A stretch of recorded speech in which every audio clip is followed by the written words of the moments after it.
I think regulation is realistic. Keep in mind, politicians want to feel like they're actually doing something, moving the ball forward. That's a wonderful way that they can do that, is form committees of oversight. I'm sure it's going to have a grand political type of a name that will emerge from this in the future. So expect that. That's one piece of it. In terms of going into next week, we think it's going to be kind of the tale of two cities. On one side, I think Facebook is going to show well, in part because Sheryl Sandberg will be representing the company, and she obviously does an outstanding job. And second is the company has done a lot around election interference. They've added a lot of AI. They've added 20,000 people to vet out fake news. They've added transparency to some of their ad units. In fact, we tried yesterday to set up 2 fake accounts on Facebook, and with 30 minutes, a machine had asked us for us to send in a picture to verify that, in fact, it was a real account. So Facebook is going to show well because they're doing real things here. On the other end, you have Twitter and Google, who aren't doing as much. And I'm going to approach this from a politician's standpoint. And I think from their perspective, this concept of free speech is getting to be in a gray area. And Twitter is standing by their mission to be a free speech platform, which undoubtedly is going to get some criticism from senators next week. And Google is being a little bit difficult here, not sending their CEO to this. Instead, messaging that search is not impacted or cannot impact. And I think that is not the case. I think you can use search and influence search to have an impact on thought. And so I think that that probably isn't going to go as well for Google. So we think good for Facebook, not so good for Twitter and Google. You know, Gene, this is also one of the very rare instances where you see agreement from both sides of the aisle, both the left and the right. Think that some of these companies are muting them or not allowing free speech entirely, or making sure that their voices aren't heard. And that's not something you see very often in Washington, and that's an issue where both sides can agree. Yeah, issue both sides agree, and that's probably why you're going to see some sort of committee that's going to emerge from these hearings.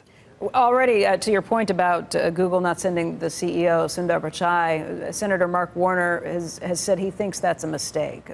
What do you think happens? It just drags this out, and they continue to push for that? Does it make it a longer story for Google than the other companies? Probably, and maybe just a quick perspective on search and why this is going to be potentially a little bit of a can of worms for Google. Is Google saying search isn't, it's different than Facebook or Twitter. There's no accounts per se with Google, but the search platform can be influenced. And specifically, there's businesses called search engine optimizers, which go and can change different keywords and buy different advertising to influence search results.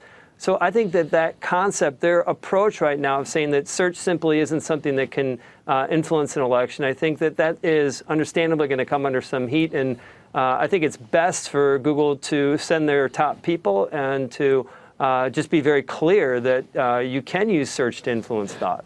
Gene, is this an issue that you think has long-term implications or short-term? And I just mean from a stockholder. You're telling people maybe to sell Google or to sell Twitter as we head into this next week. What do you think longer term, if you're looking at a year, 2 years out? I think longer term, Google's going to be in a great spot. I think Facebook and Twitter are in not as good of a spot.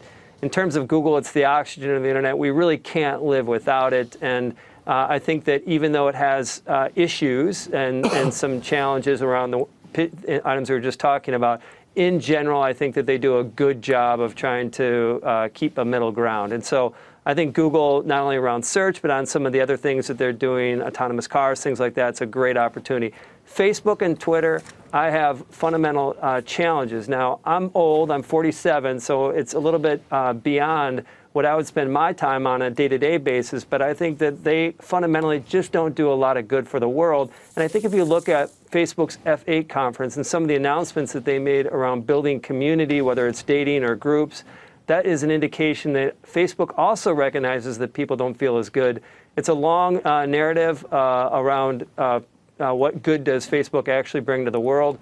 So my belief is that for businesses to really change the world and to continue to grow, they have to do some form of good, and I question some of that related to Facebook.